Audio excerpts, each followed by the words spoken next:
Whoa, what is going on YouTube? It's your boy Dan, aka aDrive. I'm bringing you guys a brand new video today, and today we're diving into my team for Brilliant Diamond Shining Pearl Bug Edition. I posted a video similar to this where I broke down my shiny team for Brilliant Diamond Shining Pearl, and if you guys don't know, I generally play both copies of the game, and I do 2 playthroughs at launch, one as a traditional bug playthrough and one as a shiny playthrough. I may hybridize it and do a shiny bug playthrough and a shiny regular playthrough this year, so just assume everything's gonna be shiny. And people always say like, oh my god, you're not actually gonna shiny hunt them. Well, just look on my channel as I've done these kind of videos every time a new game comes out, and I have a long history of playing with bug type Pokemon going all the way back to before X and Y came out. Every Pokemon game that's released since then, I've done a bug-only playthrough, and we're not going to break that tradition now. So if you guys enjoy this breakdown, hit that like button down below, and subscribe to the channel if you guys are new. And thank you guys for so much support on the other video. I'll have that in the description as well if you want to check that out. Let me know which Pokemon you're most excited to use as we head to the Sinnoh region. And we're going to break down our entire team, the Pokemon we're going to use, and how we're going to get through some of these very, very tough battles in Sinnoh. Before I go any further, I do want to tell you guys real quick, for those who don't know, I have my own G Fuel flavor called Shiny Splash. It is a great blend of vitamins, antioxidants, and energy that'll keep you fueled throughout the day. My flavor is blueberry lemonade. It is super duper good. I legitimately drink it every single day. I do recommend 18 and up though, because it does have a lot of caffeine. Right now, the best deal G Fuel offers of the year is the buy one, get one, where you buy a tub, you get another tub for free. You can pick up Shiny Splash, available right now. Buy one, get one. It's the best deal of the year. You can't use my coupon code. I don't receive my normal commission. I'm just telling you guys because it's legit the best deal you guys can get. So if you want to pick up my flavor, now's the time to stock up. Get Shiny Splash, my flavor, support the homie, and enjoy the drink. I drink it every day. It's honestly amazing. So get it now while the BOGO's going on. It's only for the weekend. All right, so let's jump into it. Here's the deal. I'm going to be starting off with Turtwig because I like chaos, and I want my rival to have Chimchar, but if that's not how the rivals work, then I'll get Piplup so they have Chimchar, because I want the challenge, right? First things first, Route 202, we get Kricketot. Kricketot is our starter Pokemon in this game. Name it Sterling, because you already know Lindsay Sterling be playing that violin. Awesome stuff. We're gonna have a Kricketune. Kricketune evolves level 10. You're gonna have that powerful homie with Fury Cutter. He can deal massive damage there. Don't doubt him. Seriously, don't doubt him. From there, assuming we're talking platinum encounters, you may be able to get Bonnie and Clyde at this time. Bonnie and Clyde, that's our homie Wurmple. That will hopefully be on Route 204. If not, your boy's got a solo Roark with a Kricketune, but I believe that we're gonna be able to get Bonnie and Clyde. So we'll have a Dustox and a Beautifly with a Kricketune. All of them available for Roark. You know Beautifly is going to have Absorb, so it's going to have some powerful grass type moves. But ultimately, I do feel like we can win that gym with just a Kricketune. I've done it before. I've done bug playthroughs of Platinum before and of Diamond and Pearl. I know what you got to do. You got Rock Smash. You could go for Fury Cutters on the Geodude. You might have to get a little lucky, use some potions, but if you get that Fury Cutter spam up, a lot of people think that rock types resist bug types, but they don't. So you can hit that Cranidos pretty hard if you get that boosted Fury Cutter. It's just a matter of taking enough hits from the Geodude to be able to do that. So maybe an X Defend or something like that. But either way, I think we can get through Roark. I know a lot of people doubt it, but trust me, I've been there, I've done that. I know Kricketune can do it. I believe in Kricketune. From there, we get to go to Flora, Roma Town, and this is where things change the game for us because we get access to honey and honey trees. And you already know those bug types, they love their honey trees. That gives us access to Combee, which can be a Vespiquen. You already know. Female Combee. We're gonna do it. We're gonna get one.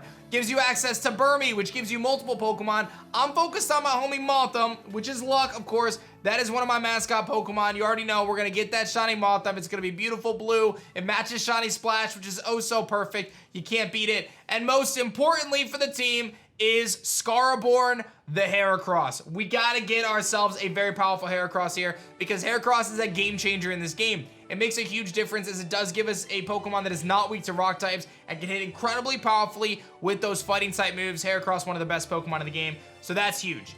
Then we actually get access to a Turnip Forest, and while we previously would have already caught Bonnie and Clyde, there's an opportunity for us to shiny hunt here, and if they tweak the dex in any way, there may be some hidden gem bug types they kind of sneak in here like Nincada, which is previously a PokeRadar exclusive, so we'll have to see how that shakes out. I'm going to assume that I can't do that, and we'll just move forward with the team. We've got a full stack right now. Bonnie, Clyde, our Dustox, and our Beautifly. We've got our starter Pokemon Sterling. We got Beejive, Mothim, the Luck Mothim, and Scaraborn, of course. And from there, Gardenia. She's going to be a breeze, man. We got a team of bug types. The worst thing we got to deal with is Roserade. We have flying types on our team because of Beautifly, because of Vespiquen. Not even in the slightest worry about Gardenia. That's going to be an easy battle. From there, you take on Maylene, the fighting type gym leader, and you guys already know we're gonna wreck Maylene. She's got fighting types. We have Pokemon that are really good against fighting types. We have a Heracross Scaraborn, which can run through her Lucario. That should be a non-issue. I'm not even stressing about Maylene either. This should be an easy battle. From there, we're heading to Crasher Wake, and we can go to Pastoria City. Now, Crasher Wake looks like he could be a bit of a challenge, but I think our bug types should be strong enough. We should have some good grass type moves on this team, with Mothim being able to learn Energy Ball and Giga Drain, and of course, Bonnie, the Beautifly, will hopefully be able to deal some massive damage as well with those grass type attacks. Otherwise, I feel like there's a lot of opportunity for us just to plow through her Floatzel, or Crasher Wake's Floatzel with Heracross and Scaraborn. So I'm not too stressed about Crasher Wake. I think our bug types can handle it. And if all goes well, the Great Marsh will give us Yanma or Voltar. Voltar, Yanmega, very powerful. Gives us a rock type attack with ancient power, has speed boost, can deal massive damage with air slash and bug buzz, and can absolutely shred the competition. So you already know we're trying to get ourselves a Yanmega at this point in the game. Hopefully we can do it. Again, this is where things are a little sketchy because we don't know where the dex is going to lay out. If I can get a Scissor, I would love to have it. But again, we're going to assume that I can't have Scissor at this point. If I can, I will 100% be adding Scissor to the team as well. I will just make some tweaks. From there, we go to Fantina, and Fantina's got our Ghost-type Pokemon, but I do feel like with Clyde, our Dustox, and Beejive, our Vespiquen, we should be able to stall out any powerful hits. I will say that Drifblim could be a little bit of a problem, so we're going to have to utilize whatever Rock-type moves we have. If Voltar can come through with an Ancient Power, get a boost, I can see us sweeping Fantina without any issues. I will say this is going to be one of the harder gyms for us, just because we won't have a ton of coverage for, we won't have a ton of Dark-type moves. Maybe Scaraborn gets access to Night Slash at this point in the game, or Knockoff. If we can get anything like that, it should make this gym a breeze, but I'm not too stressed about Fantina because while her Ghost-type Pokemon are strong, I think our Bug types will be stronger.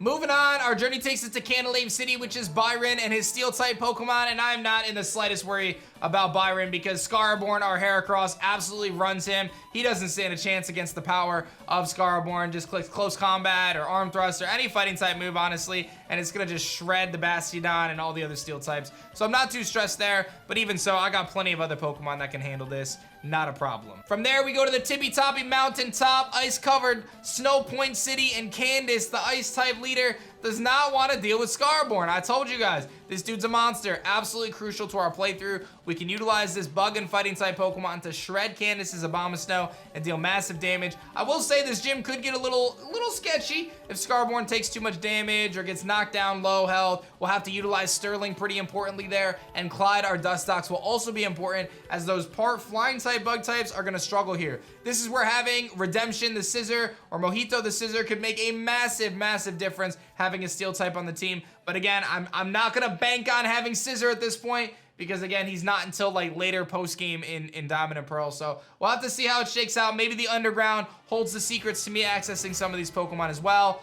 We'll have to change it, but at this point, I think Scaraborn should be able to deal with Candace. Heading to Sunny Shore, you know we've got to deal with the electric type gym leader next, and this is going to be one of the tougher ones, and honestly, this might be where I go back and I get another Burmy, and I go with a Wormadam G form, the ground form, the G-Dub gangster form. And by being a ground type, it has the immunity to those electric type moves, and that could give us the edge over Volkner and this electric type battle. But otherwise, I think we can just power through it. Again, Scaraborn is so strong. Sterling is so strong at this point in the game with those powerful Fury Cutters and other moves like X-Scissor and Swords Dance. I do feel like I probably am going to have to call on Wormadam G, though, to help us out and ultimately secure our 8th gym badge. Now, you already know I've collected all 8 badges at this point with our Bug-type squad, and we're going to be going on and taking on the Elite Four in the Sinnoh region.